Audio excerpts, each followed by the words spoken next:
हाय दोस्तों, इस वीडियो में बात करते हैं कि टीडीएस क्या है, कितना आपका टीडीएस कटा है और कितना आपको रिफंड मिल सकता है। तो टीडीएस बेसिकली एक इनकम टैक्स है, यानी कि टीडीएस की फुल फॉर्म होती है टैक्स डिडक्शन एट सोर्स। यानी कि जो आपकी इनकम का सोर्स है उसी पर कुछ टैक्स काट लिया गया और वो टैक्स डिपॉजिट कर दिया गया गवर्नमेंट के अकाउंट में। ये टैक्स काटने और डिपॉजिट करने की जिम्मेदारी दी जाती है कुछ कंपनीज को, यानी कि जहाँ पर आपका सोर्स हो रहा है उस सोर्स को ये जिम्मेदारी दी जाती है कि अगर एक लिमिट क्रॉस होने पर होती है, एक लिमिट क्रॉस होती है तो आपकी ये रेस्पॉन्सिबिलिटी बनती है कि आप इतने परसेंट का टैक्स काट करके डिपॉजिट कर दें, और जो डिडक्टी यानी जिसका टीडीएस कटा है उसको जो पेमेंट मिलेगी वो टीडीएस का अमाउंट लेस करने के बाद ही मिलेगी। ठीक है। तो जब वो डिडक्टी अपनी आईटीआर फाइल करने जाएगा तब आप उसको सारा का सारा टीडीएस एडजस्ट हो जाएगा। अगर उसकी टैक्स लायबिलिटी टीडीएस जो कटा है उस लायबिलिटी से कम है तो सरप्लस अमाउंट उसको रिफंड कर दिया जाएगा उसके बैंक अकाउंट में। अगर उसकी टैक्स टैक्स की जो लायबिलिटी है टीडीएस अमाउंट से ज़्यादा है तो उसको रिमेनिंग अमाउंट जो है पे करना होगा। ठीक है। उसके बाद में दोस्तों बेसिकली आप समझ गए होंगे कि टीडीएस एक तरह से इनकम टैक्स ही है जो एडवांस में काट करके और जहाँ से हमारी इनकम का सोर्स हो रहा है उस कंपनी या उस पर्सन के द्वारा जमा कर दिया जाता है सरकार के पास। और जब हम अपनी आईटीआर फाइल करने जाते हैं तो उस समय पर वो एडवांस टैक्स हमारा कर दिया जाता है एडजस्ट। ठीक है। और ये एडवांस टैक्स जो हम अलग से डिपॉजिट करते हैं उससे अलग होता है, इसको हम खुद से जमा नहीं करते हैं। इसको जहाँ पर हमारी इनकम का सोर्स होता है तो वो सोर्स वाली कंपनी करती है जमा। जैसे हम प्रोफेशनल फ़ीस अगर किसी से चार्ज करते हैं तो जिससे प्रोफेशनल फ़ीस चार्ज करते हैं उस कंपनी की रेस्पॉन्सिबिलिटी है टीडीएस काट करके गवर्नमेंट के पास जमा करना।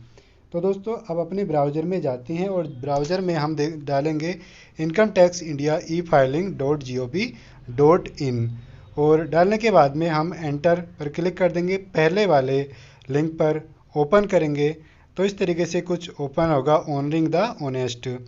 नीचे यहाँ पर देखेंगे कैलेंडर दे रखा है इनकम टैक्स का, तो इस पर अगर हम क्लिक करते हैं तो कुछ हमारा इस तरीके से ये ओपन होगा।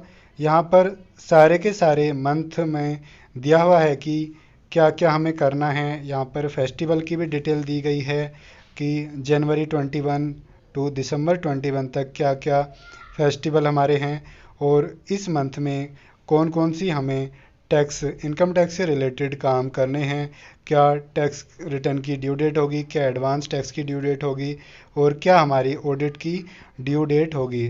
तो ये बहुत ही अच्छा कॉन्सेप्ट है, आप इसको डाउनलोड करके प्रिंट करके भी as a calendar, normal calendar से अच्छा कि आप इसको यूज करें तो आपको सारी की सारी डेट की जानकारी मिलती रहेगी।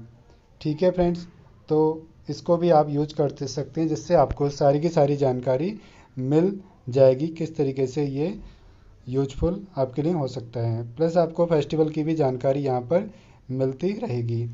उसके बाद दोस्तों ये कैलेंडर तो हो गया, उसके बाद हम चलते हैं फिर से वेबसाइट पर और इसको हम जो हमारा आ रहा है इसको कट कर देंगे।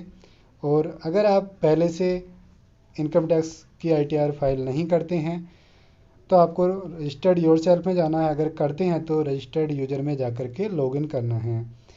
अगर आपको रजिस्टर करना है अभी पहले नहीं किया तो अपनी कैटेगरी सेलेक्ट करेंगे। अगर आप खुद की कर रहे हैं तो आप इंडिविजुअल हैं, ऑब्वियसली बात है।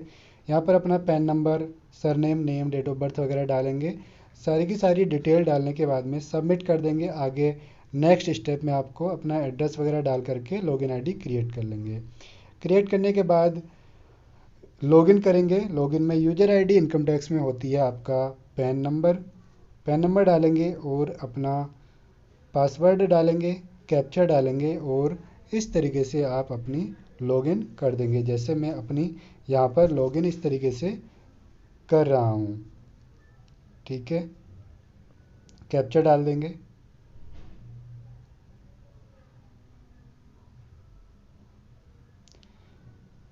हमने लॉगिन कर दिया है, कंटिन्यू कर देंगे।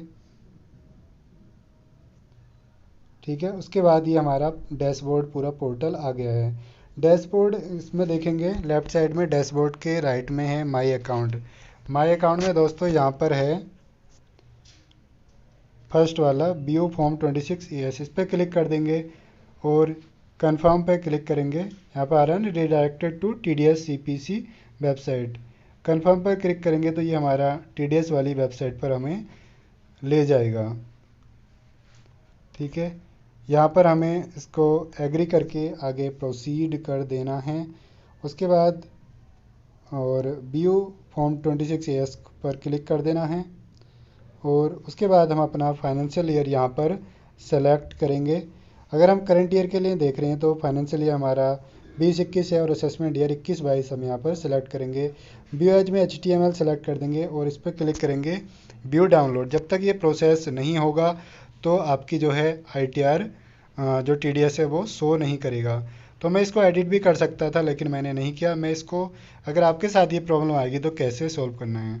अगर ये आपका BO डाउनलोड पर प्रोसेस नहीं कर रहा है तो आप फिर से सिलेक्ट करेंगे और एक बार फिर से ट्राई करेंगे। अगर अभी भी ये नहीं करता है तो रिफ्रेश कर देंगे पेज को, जैसे अब ये BO एज इस तरीके से कर गया है। प्रोसेस करने के बाद एक्सपोर्ट एज PDF में क्लिक करेंगे तो ये डाउनलोड हमारा हो जाएगा। डाउनलोड होने पर हम इसको ओपन कर लेंगे और ये हमने इस तरीके से कर लिया है ओपन। ये हम आ गए हैं अपने फोल्डर में और अब इसको ओपन कर लेंगे। ओपन हो जा, ये हमारा हो गया है ओपन। तो यहाँ पे आप देख सकते हैं मेरा एक ही सेक्शन में TDS कटा हुआ है, नीचे किसी भी सेक्शन में TDS कटा हुआ नहीं है। तो दोस्तों ये मैंने कुछ प्रोफेशनल सर्विस दी थी एक कंपनीज को, जिसका नाम आप देख सकते हैं। और इस कंपनी ने 194J में 10% का TDS काटना चाहिए था, लेकिन इनके जो मैंने इनको सेक्रेटेरियल सर्विस दी थी और इनके जो कंसल्टेंट थे उन्होंने गलत सेक्शन में TDS यहाँ पे 194H में काट रखा है, जो कि 194J में होना चाहिए। तो मैंने इनको रिक्वेस्ट की है, तो मैंने इतने की सर्विस दी है और मेरा इतना 3955 कुछ रुपए का TDS कटा हुआ है। जब मैं अपनी ITR फाइल करूँगा तो वहाँ पर एडजस्ट हो जाएगा। अगर मेरी टैक्स लायबिलिटी 0 है तो ये पूरा का पूरा रिफंड हो जाएगा। अगर मेरी टैक्स लायबिलिटी ज़्यादा बन रही है, 2000, 3000, 2000 तक बन रही है, तो मुझे बाकी का 1955 रुपये का रिफ़ंड आ जाएगा।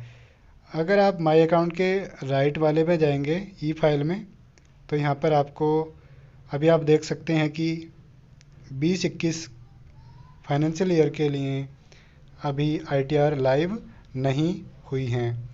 ठीक है, यानी कि अभी आप करंट ईयर के लिए ITR फाइल नहीं कर सकते, कुछ टाइम में ये लॉन्च कर दिए जाएंगे। दोस्तों अगर आप पिछले साल की अपनी ITR जो फाइल की गई हैं उन्हें डाउनलोड करना चाहते हैं तो माई अकाउंट में जाएंगे और सेकंड वाले में 26AS से जो नीचे वाला है BO एज ई फाइल्ड रिटर्न्स, उस पर क्लिक करेंगे और इसमें आप सेलेक्ट कर लेंगे income tax return and forms. तो यहाँ पर जितनी भी आपकी रिटर्न्स फाइल हुई हैं वो सब की सब आप देख सकते हैं। ठीक है, एक्नॉलेजमेंट के नंबर के नीचे पे क्लिक करेंगे और यहाँ पर ITR जो एक्नॉलेजमेंट है या फिर ITR फॉर्म है उस पर क्लिक कर देंगे तो ये हमारा डाउनलोड हो जाएगा BO होने के बाद। तो दोस्तों इस वीडियो में इतना ही। अगर आपको कुछ क्वेरी है तो मेरी मेल ID डिस्क्रिप्शन में इस